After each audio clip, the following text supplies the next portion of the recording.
Mapagpalang gabi sa inyo mga idol. Dito po tayo mga idol. Panibagong video naman mga idol. Dito tayo mga idol sa isang bahay na puno ng mga misteryo. Pero hindi ko na ipaalam mga idol kung saan bahay ito. Kasi privacy natin ito mga idol. So ngayon mga idol, may ipapakita ko sa inyo na isang babae na nawala ng malay. So bago natin i-discuss yan mga idol, huwag mo na kalimutan i-subscribe ang YouTube channel natin, Boss Marvin Adventure. Tara mga idol.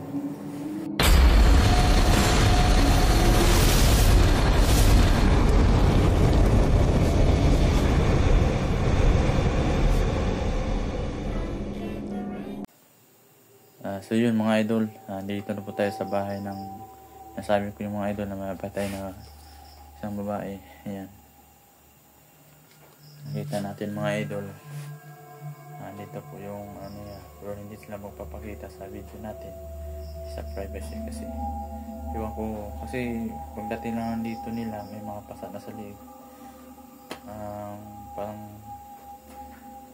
minumulto daw dito kasi may mga ano dito sa ano na pintuan, parang basag-basag yung pinto nila.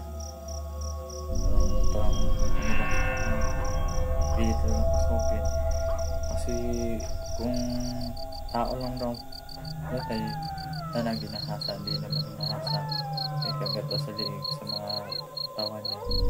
Bawal kasi tuloy natin mga idol kasi baka mahawa tayo mga idol, delikado. Yang sabi kasi sa matatanda dati, mga pag na yung mga ano daw kagat o kaya mga sa mga katawan, bawal yan gulawin kasi baka may mga ano ba tawag niya, makakahawa pa. Simpan naniwala mo tayo sa matanda kasi sila naman yung una sa atin. Siyempre kayo naman mga idol, siguro may nakarinig naman ganyan mga kwento, no? Ganyan talagang sinasabi ng mga tanda. Ito yun, no? Yan mga idol. Huwag sabihin nyo mga idol, hindi totoo ha. Bayan, no? Bayan, no? Pero di bawal natin buksan kasi maano tayo. Yan ang mga idol. Huwag sabihin nyo mga idol, ano na natin kamay, ano? Wala na. Ang tigas na. Mga idol. Yan, so yun mga idol. Naghihintay pa kami ng ano, mga paano pa daw to paabularyo kung anong talaga yung totoong nangyari nito. Kayo mga idol, anong suggest nyo dito mga idol? Ano dapat gawin dito mga idol? No?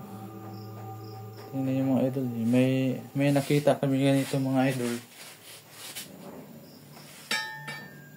Ito yung nakita na recover mga idol. Ito. At may ano dito sa loob ito.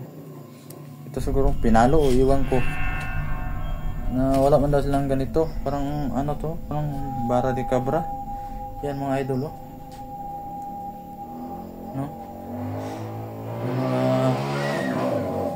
Sa mga dugo yan mga idol.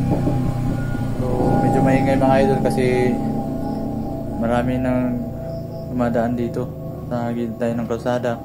Ito yung pinagtakaan ng mga idol, bakit may barang de cabra dito nakapasok, may tali pa yan, no? Tingnan nyo mga idol, no? Ginawang ano yan, no? Kawawa mga idol, bata pa idol, 16 years old pa lang to mga idol, pero binawian ng buhay ng hindi natin kilala. Pero ngayon lang talaga to nangyari mga idol, mga 7 o'clock, you know. Yung mga idol, kung nakita nyo ano yung mga pasa dito kasi sa mga idol, mga pasa niya mga idol dito sa liig, dito sa kamay, parang nang laban siguro tong babae na to sa may tiyan niya, sa paa. Pero hindi niya wala namang nakikita sa part niya na ginahasa. Parang yung ano niya dito mga idol, dito sa ulo niya umambot, parang pinalo siguro idol ng dito yung nakita ko sa iyo. yung Barre Cabra, no? Parang iyan ang pinampas sa kanya. Ba't na ano kasi may-ari, ba't nang nakakapasok din yan? Kasi nansan ano yan sa kusina daw yan, no? Iwan ko yung babae ba dinala niya o ginamit niya, pero di natin alam kasi wala naman pagsabi. Kasi siya lang mag-isa daw kanina kasi umalis daw yung punta ng bayan, bumili ng bigas. Mag-iisang anak pa siya. Ayun nga ang nangyari mga idol, katakot. Iwan ko kasi dito sa amin mga aswang talaga dito, iwan ko. Kahit tao man o normal na tao, may mamasama. Alam mo na mga idol sa panahon ngayon mga idol, sa dami ng mga adik o ganun, di ba? Hindi na tayo umaas sa mga ganyang pangyayari ngayon. Iba na kasi yung panahon ngayon mga idol. Tingnan lang natin mga idol, sa ganyan lang. Sobrang kawawa mga idol. Yun po anong gagawin sa pamilya dito mga idol. Parang diretso na libing siguro to bukas mga idol. Kasi bawal daw baka may mahawaan, sabi ng mga mag-anak. Hindi na pwede ipaano to, tagalin daw, kailangan 24 hours. Ilibing na daw to agad mga idol. Kung pwede sunugin daw mga idol. Yung maraming kasi nagsabi na sunugin daw, no? Pero sa akin kawawa naman sunugin mga idol. Kasi libing na lang, patay naman yan no? Pagdasal lang natin na okay siya. Sana yung malaman din natin mga yan ang abangan natin mga idol, kung sinong matay sa kanya mga idol. Ang gamit tayo kasi kuha tayo ng isang abularyo na para sumpong natin kung sino talaga yung naturang klase yung nasa liig niya. Parang kagat naman ang ngipin yung mga idol. Kasi yung mga idol, kawawa talaga mga idol. Yung privacy lang kasi mga idol, nasa labas lang mga idol. Hindi pwedeng marami nakapasok dito sa kwarto, kailangan isa-isa lang mga idol. Kasi bawal. Kasi mga bata hindi na pinapalapit dito mga idol. Parang COVID ba? No? Kasi mahawaan. Kasi privacy, hindi pinapakita yung pamilya. Baka mag-anak, baka makita din sa pumatay nito. Baka yan isusunod. Tayo, kaya man natin yung panglaban nating sarili mga idol. Sila lang mga idol. Kasi may kaidaran na din mga idol.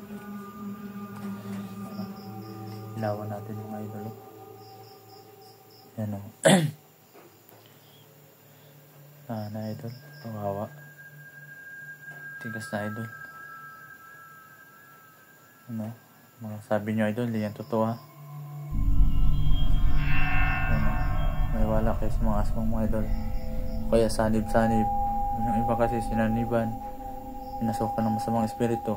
Kaya nakagawa ng mga di kaya ayang gawain mga idol. Tulad nito, binabasihan po kung anong talagang nagawa nito. Pero yung mga pinto mga idol, mayroong mga mas wakas talaga mga idol.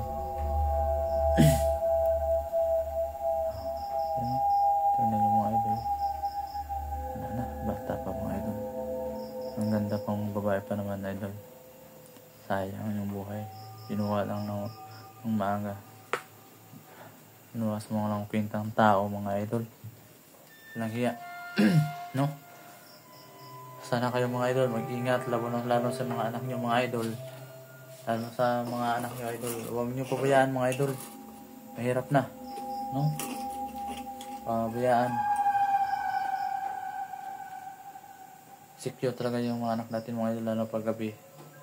Kasi sa oras labas ng bahay, lalo pag nasa bundok tayo, sa malayong bahay, dapat secure natin yung mga idol bago tayo umalis, secure muna tayo yung mga anak natin, no? Para ingat. Yan lang ang bago sa inyong mga idol.